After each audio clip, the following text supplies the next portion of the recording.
मैं खा चला चला और बढ़ता गया तुम्हारी राह में साथ सांस लेता गया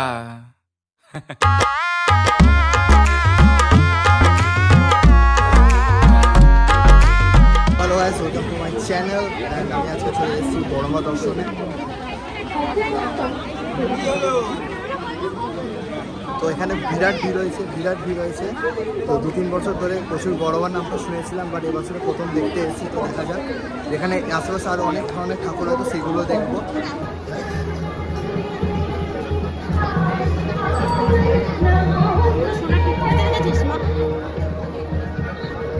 তো আমরা এখন আছি অরবিন্দ রোডে। এখানে পরপর ঠাকুর রয়েছে, নেমেই আমাদের বড়মার মন্দিরটা রয়েছে।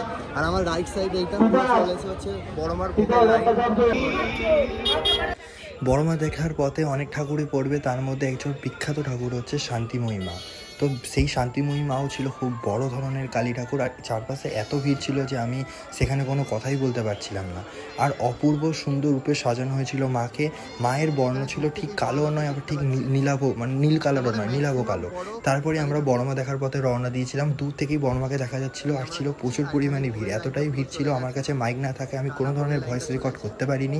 আর রাইট সাইড দিয়ে চলে গেছিলো ভোগের লাইন, তোমাদের বললামই। আর ভোগের লাইনে ভোগ খাওয়ার খুব ইচ্ছে ছিল। আর এই মন্দিরটা নতুন করেছে বড়মার। আর এই মন্দিরটা, তবে আমাদের ভাগ্য এতটা খারাপ ছিল যে মন্দিরটা বন্ধ ছিল, তাই আমরা মন্দিরটা দেখতে পাইনি।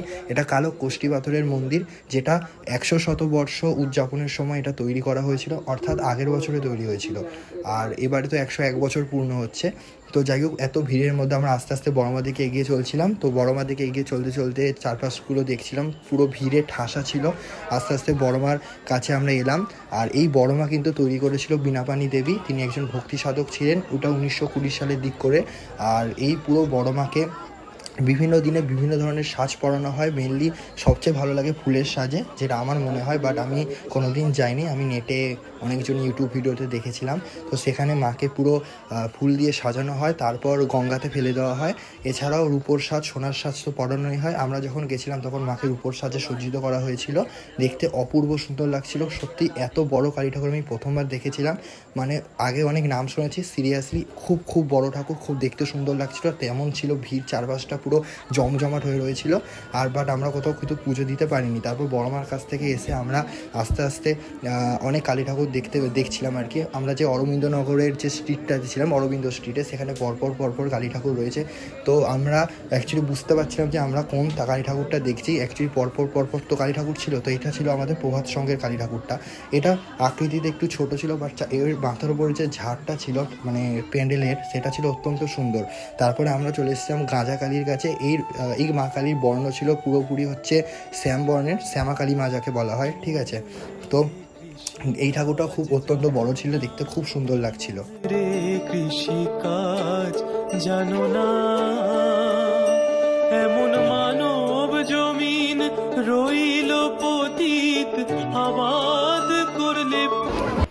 আর বড়মার ভোগ দিচ্ছিল পাতায় করে, বসিয়ে খাওয়ানোর কোনো ব্যবস্থা ছিল না। লাইন ছিল প্রচুর লম্বা, তাই আমরা আর ভোগ খেলাম না, ওখান থেকে বেরিয়ে গিয়েছিলাম। তো আপাতত আমাদের এখানে তো মোটামুটি ঠাকুর দেখা কমপ্লিট হলো। বাট এবার আমরা চেষ্টা করছি যদি বড়মার একটু ভোগ পাওয়া যায়। বাট সামনে গিয়ে তারপর রাইট সাইড দিয়ে হয়তো আবার ওদিকে পেছনে হাঁটবো।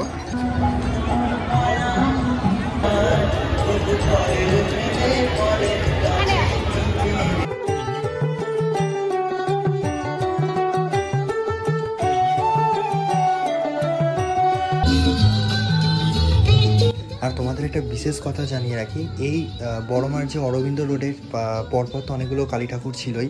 আর আশেপাশের যদি রাস্তাগুলো তোমরা খেয়াল করো, তাহলে ওখানে অনেকগুলো থিমের ঠাকুরও ছিল। যেমন তোমরা এখন এই ঠাকুরটা দেখতে পাচ্ছ, এর নামটা আমি ঠিক মনে করতে পারছি না, বাট এটাও ছিল একটা থিমের ঠাকুর। আর এরকম ধরনের অনেক থিমের ঠাকুরই আমরা দেখতে পেয়েছিলাম। আর তোমাদের যদি আরও থিমের ঠাকুর দেখতে হয়, তাহলে তোমাদের যে রেল স্টেশনটা যেটা পার করে ঠিক ওই পারটাই যেতে হবে। যাই হোক, তোমার ভিডিওটা ছিল এতটা পর্যন্তই। যদি ভিডিওটা ভালো লাগে প্লিজ লাইক করে দেবে। বেশি বড় করলাম না ভিডিওটা এই ছোট্টটুকুনি ছিল। আরও অনেক ঠাকুর দেখেছিলাম, বাট সেগুলোকে রেকর্ড আর করা হয়নি। ঠিক স্টেশনটা পেরিয়ে তারপরে গিয়ে আমরা দেখতে পেলাম এখানে একটা তিরুপতি মন্দির করেছে। আর এই মন্দিরের একটা স্পেশাল যে বৈশিষ্ট্য, সেটা ছিল হচ্ছে আমাদের একটা পাহাড়ের মতো করে উপরে উঠতে হয়েছিল, মানে প্যান্ডেলটার উপরে উঠতে হয়েছিল। ওখান থেকে নিচের জায়গাগুলো, আশেপাশের জায়গাগুলো খুব সুন্দর দেখতে লাগছিলো। আর মন্দিরটার ভেতরে ছিল অনেক ধরনের কারুকার্য, এরকম ধরনের সুন্দর একটা টেম্পল টাইপের তৈরি করেছিল, করে ভেতরে কালী ঠাকুরটা ছিল। কালী পুজো ঠাকুর দেখতে বেরিয়েছি আর ভূত দর্শন করবো না, সেটা কি হতে পারে? তাই আমরা চলে এসেছিলাম জমালয়তে। অ্যাকচুয়ালি প্যান্ডেলটা বানিয়েছিল জমালয়, আর চারপাশে ভূতের থিম করেছিল, ভূতগুলো ওপর থেকে নিচের দিকে ঝুলছিল। অ্যাকচুয়ালি ভূত না, সেগুলো ছিল কঙ্কাল। বাট সকালবেলার মধ্যে তো তাই আমি ভূতে অতটা ভয় লাগেনি, বাট রাতের বেলালে তোমরা ভয় পেতে পারো। ভূতগুলোকে দেখা নয়, কালী ঠাকুরটাকে দেখে। কালী ঠাকুরটা এত সাংঘাতিক করেছিল যে সত্যি অপূর্ব। আর বাই দ্য ওয়ে ভয়ঙ্কর তো ছিল না, দেখতে অত্যন্ত ভালো করেছিল কালী ঠাকুরটা। চারপাশটা অ্যাম্বিশনটা আলাদাই লেভেলে লাগছিল, লাল নীল হলো সবুজ করে লাইটগুলো জ্বলছিল নিচ্ছিল একটা ভূতের মতো ভয় তৈরি করার জন্য। বাট আমার খুব ভালো লেগেছিলো, আমার বেস্ট লেগেছিলো। একটা ইউনিক প্যান্ডেল, সত্যি কথা বলতে এক কথায় অসাধারণ করেছিল। আর এটা দেখে তারপর আমরা বেরিয়ে গেছিলাম। যাই হোক, দেখতে পেয়েছো কখন বলেছি ভিডিওটা শেষ হয়ে গেছে, বাট ভিডিওটা এখনও পর্যন্ত চলছে। যাই হোক, শেষের প্যান্ডেলগুলো যেগুলো দেখেছিলাম তোমাদের দেখিয়ে দিলাম। আর ভিডিওটা প্রপারলি করতে পারিনি কারণ ভয়েস ওভারটাও ঠিকঠাক দিতে পারিনি। আর বাড়িতে অনেক কাজগুলো যেগুলো এসে বাড়িতে কমপ্লিট করতে হচ্ছে। দেখা হচ্ছে পরের ভিডিওতে। যাই হোক, বাই।